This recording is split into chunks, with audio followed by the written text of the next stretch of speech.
Wonder, pages 236 to 248. Camp Lies. My parents got divorced the summer before ninth grade. My father was with someone else right away. In fact, though my mother never said so, I think this was the reason they got divorced. After the divorce, I hardly ever saw my father. My mother acted stranger than ever. It's not that she was unstable or anything, just distant, remote. My mother is the kind of person who has a happy face for the rest of the world, but not a lot left over for me. She never talked to me much, not about her feelings, her life. I don't know much about what she was like when she was my age. Don't know much about the things she liked or didn't like. The few times she mentioned her own parents, who I've never met, it was mostly about how she wanted to get as far away from them as she could when she'd grown up. She never told me why. I asked a few times, but she would pretend she hadn't heard me. I didn't want to go to camp that summer. I had wanted to stay with her, to help her through the divorce, but she insisted I go away. I figured she wanted the alone time, so I gave it to her. Camp was awful. I hated it. I thought it would be better being a junior counselor, but it wasn't. No one I knew from the previous year had come back, so I didn't know anyone, not a single person. I'm not even sure why, but I started playing this little make-believe game with the girls in the camp. They'd ask me stuff about myself, and I'd make things up. My parents are in Europe, I told them. I live in a huge townhouse on the nicest street in the North River Heights. I have a dog named Daisy. Then, one day, I blurted out that I had a little brother who was deformed. I have absolutely no idea why I said this. It just seemed like an interesting thing to say. And of course, the reaction I got from the little girls in the bungalow was dramatic. Really? So sorry. That must be tough, etc., etc. I regretted saying this the moment it escaped my lips. Of course, I felt like such a fake. If Via ever found out, I thought, she'd think I was such a weirdo. I felt like a weirdo. But I have to admit, there was a part of me that felt a little entitled to this lie. I've known Augie since I was 6 years old. I've watched him grow up. I've played with him. I've watched all 6 episodes of Star Wars for his sake, so I could talk to him about the aliens and bounty hunters and all that. I'm the one who gave him the astronaut helmet he wouldn't take off for 2 years. I mean, I've kind of earned the right to think of him as my brother.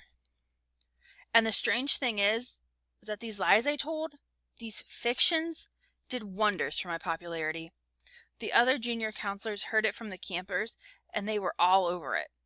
Never in my life have I ever been considered one of the popular girls in anything.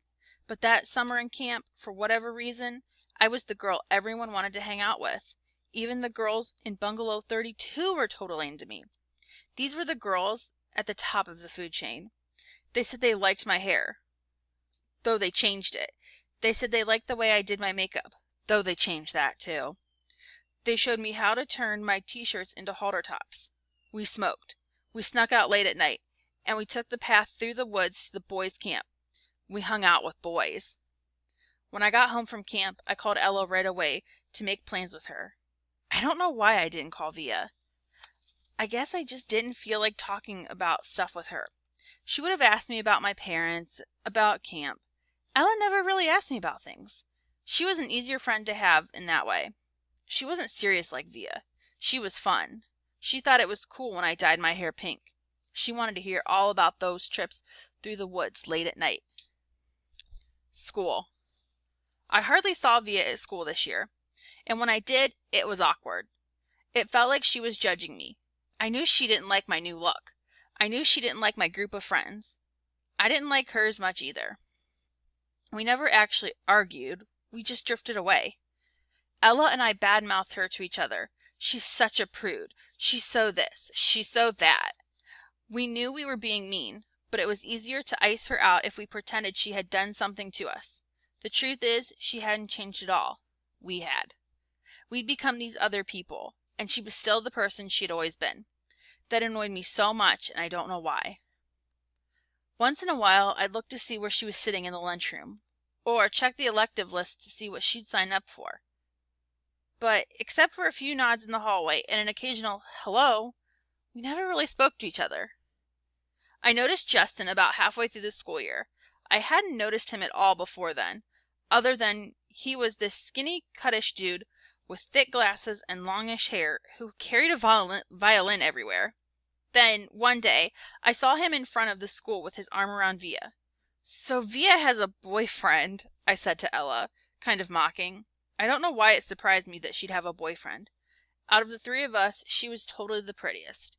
Blue eyes, and long, dark, wavy hair. But she just never acted like she was at all interested in boys. She acted like she was too smart for that kind of stuff. I had a boyfriend too, a guy named Zach. When I told him I was choosing the theater elective, he shook his head and said, "Careful you don't turn into a drama geek." Not the most sympathetic dude in the world, but very cute. Very high up on the totem pole, a varsity jock. I wasn't planning on taking theater at first. Then I saw Via's name on the sign-up sheet and wrote my name down on the list. I don't even know why. We managed to avoid one another throughout most of the semester, like we didn't even know each other. Then one day I got to theater class a little early, and Davenport asked me to run off an additional copy of the play he was planning on having us do for the spring production, The Elephant Man. I had heard about it, but I didn't really know what it was about, so I started skimming through the pages while I was waiting for the Xerox machine. It was about a man who lived more than 100 years ago named John Merrick, who was terribly deformed.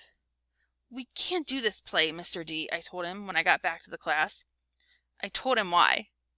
"My little brother has a birth defect and has a deformed face, and this play would hit too close to home."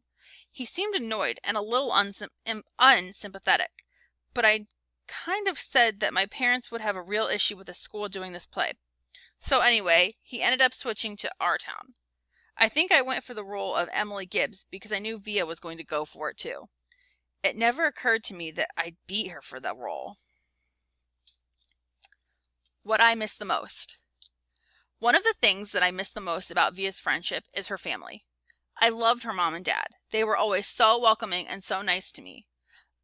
I knew they loved their kids more than anything. I always felt safe around them, safer than anywhere else in the world.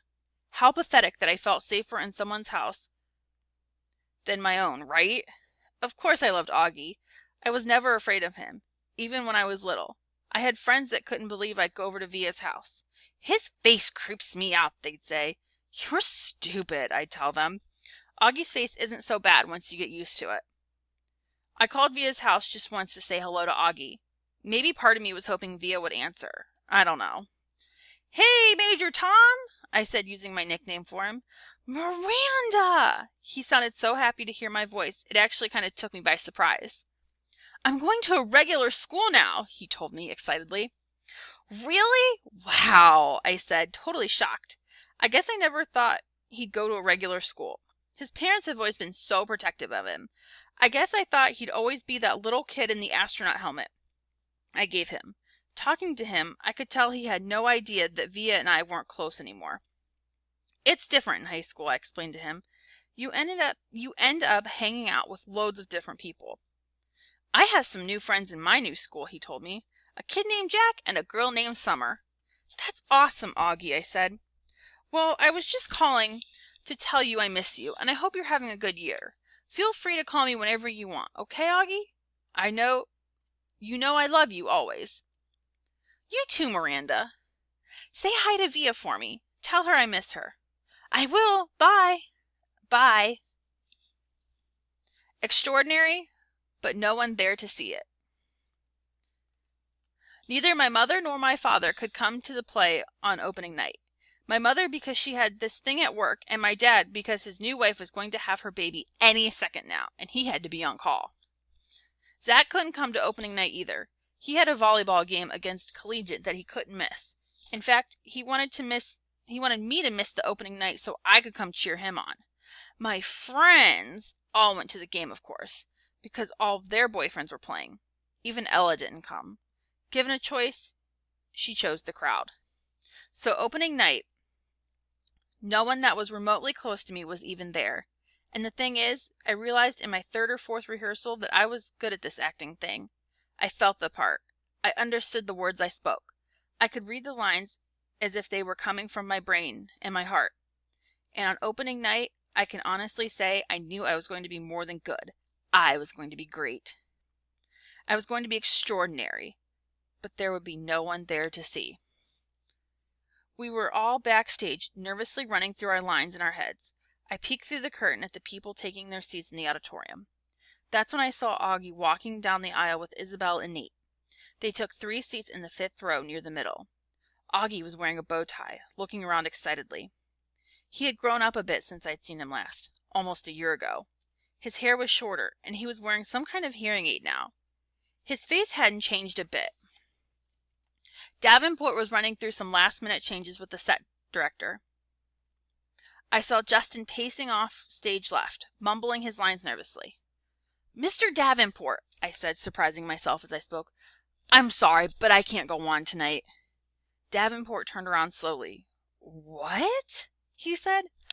"I'm sorry." "Are you kidding?" I'm just," I muttered, looking down. I don't feel well. I'm sorry. I'm going to throw up." This was a lie. "It's just the last-minute jitters." "No, I can't do it. I'm telling you." Davenport looked furious. "Miranda, this is outrageous. I'm sorry." Davenport took a deep breath, like he was trying to restrain himself. To be truthful, I thought he looked like he was going to explode. His forehead turned bright pink. "Miranda, this is absolutely unacceptable. Go take a deep breath and—" "I'm not going on!" I said loudly, and the tears came to my eyes fairly easy. "Fine!" he screamed, not looking at me. Then he turned to a kid named David, who was a set decorator.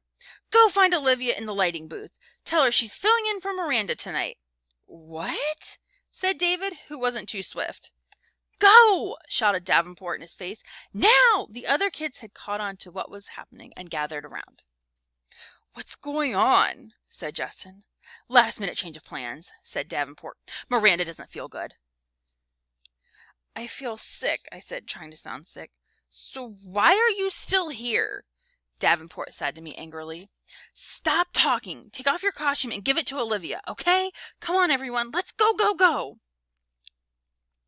I ran backstage to the dressing room as quickly as I could and started peeling off my costume. 2 seconds later, there was a knock, and Via half opened the door. "What is going on?" she said. "Hurry up and put it on," I answered, handing her the dress. "You're sick?" "Yeah, hurry up." Via, looking stunned, took off her shirt and jeans and pulled the long dress over her head. I pulled it down for her, then zipped up the back. Luckily, Emily Webb didn't go on until 10 minutes into the play, so the girl handling her hair and makeup had time to put Via's hair up in a twist and do a quick makeup job. I'd never seen Via with a lot of makeup on. She looked like a model. "I'm not even sure I'll remember my lines," Via said, looking at herself in the mirror. "Your lines." "You'll do great," I said. She looked at me in the mirror. "Why are you doing this, Miranda?" "Olivia!" It was Mr. Davenport shouting from the door. "You're on in 2 minutes. It's now or never." Via followed him out the door. I never got the chance to answer her question. I don't know what I would have said anyways. I wasn't sure what the answer was.